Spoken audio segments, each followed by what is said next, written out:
Olá, sejam todos bem-vindos. Eu me chamo Igor Pinheiro e hoje irei apresentar o artigo intitulado Análise de Eficiência e Cavitação de Propulsores, escolha do hélice mais adequado para o navio da Marinha do Brasil. A área do artigo enviado para o terceiro simpósio de Engenharia, Gestão e Inovação foi a 10.2, Eficiência Energética. O artigo conta com 9 autores: Igor Pinheiro de Araújo Costa, oficial da Marinha, aluno de mestrado da UF e pesquisador do CASNAV; Sérgio Mitiheiro do Nascimento Maeda, aluno de mestrado da UF; Luiz Frederico Horácio de Souza de Barros Teixeira, pesquisador do CASNAV; Carlos Francisco Simões Gomes, professor doutor da UF; Marcos dos Santos, professor doutor do IME; Sábio de Oliveira Benites, oficial operativo da Marinha do Brasil; Diogo Freire de Aquino, também oficial operativo da Marinha do Brasil; Jackson Melo da Silva e Isaac Davi Pereira de Almeida, oficiais operativos e mergulhadores da Marinha do Brasil. Na apresentação, seguirei sumário, introdução, referencial teórico, materiais e métodos, análise dos resultados obtidos, considerações finais e, por fim, deixarei contato do autor para possíveis dúvidas e sugestões.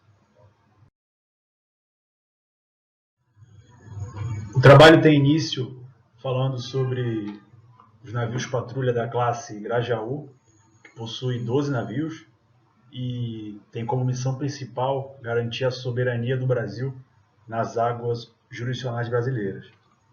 Com o corte de orçamento na Marinha do Brasil, assim como todos os órgãos públicos, faz-se necessário que os meios navais operem com a máxima eficiência e eficácia possível.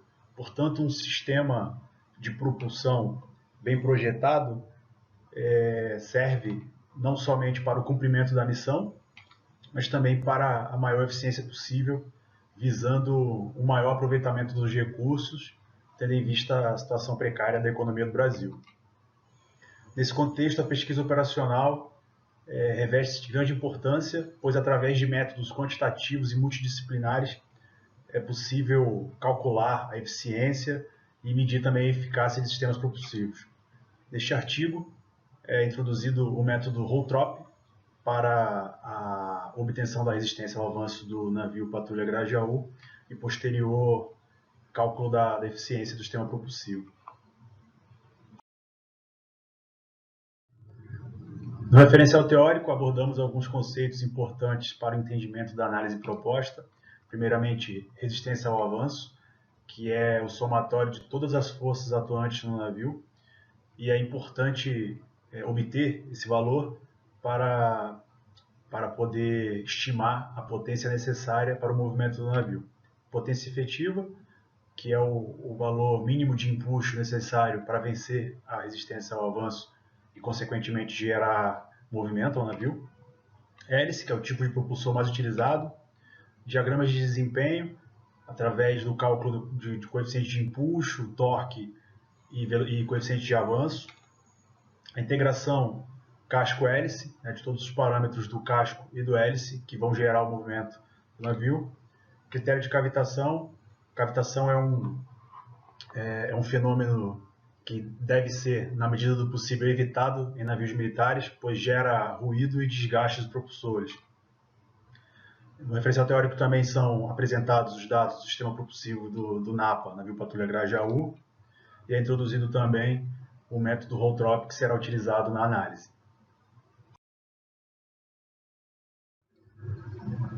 Na seção Materiais e Métodos foram descritos e utilizados os dados do sistema propulsivo do NAPA Grajaú. Foram utilizados na análise somente dados ostensivos. Os dados sigilosos foram estimados, levando em consideração formas de navios conhecidos semelhantes ao NAPA Grajaú.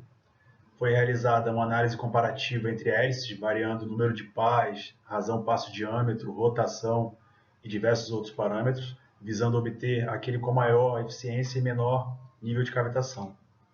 Foi aplicado o método Holtrop e foi feita a análise de cavitação, como veremos mais à frente.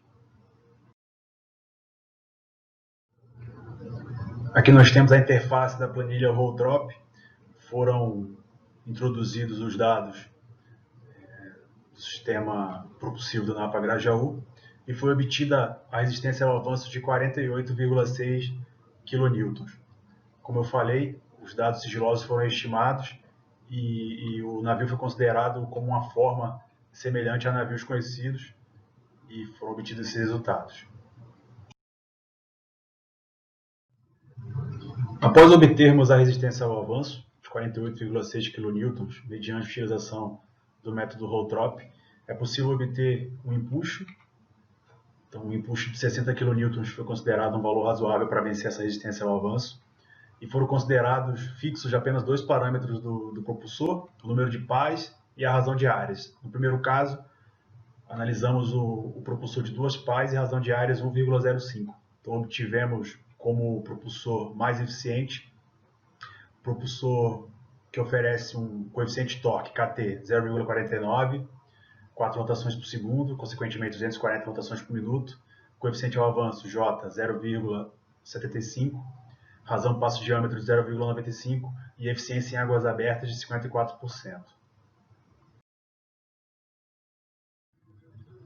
Aplicando o mesmo passo a passo explicado anteriormente, obtivemos os hélices de 3 e 4 pás com a maior eficiência em águas abertas. Então, o hélice de 3 pás apresentou a eficiência em águas abertas de 54%, igual ao hélice de 2 pás, e já o hélice de 4 apresentou eficiência de 53%, ficando um pouco abaixo dos outros dois. Analisando agora a análise de cavitação, observa-se que os hélices de 3 e 4 pás apresentaram um nível de cavitação acima de 10%, já o hélice de 2 pás apresentou um nível de cavitação abaixo de 2%, podendo ser considerado o hélice mais indicado na análise proposta por esse artigo. Verificou-se que a eficiência dos 3 hélices ficou bem parecida, então tendo em vista que a cavitação do hélice de 2 pás apresentou um nível bem menor do que os outros dois, então o hélice de 2 pás pode ser considerado o mais indicado como o hélice a ser utilizado em conjunto com o sistema propulsivo do Napa Grajaú. Considerações finais. O objetivo do artigo foi alcançado com a escolha do hélice de 2 pás como o mais indicado para compor o sistema propulsivo do Napa Grajaú. O critério de cavitação foi determinante para o resultado, tendo em vista que os 3 hélices analisados apresentaram eficiências em águas abertas muito próximas. A metodologia pode ser utilizada em diversas aplicações navais. O estudo apresentou algumas limitações por falta de dados que são sigilosos. Portanto, trabalhos futuros poderiam analisar navios com dados ostensivos, o que permitiria uma análise um pouco mais ampla. Por fim, agradeço a disponibilidade e interesse dos senhores. Deixo aqui o meu contato de e-mail e meu perfil no ResearchGate. Fiquem com Deus e até a próxima.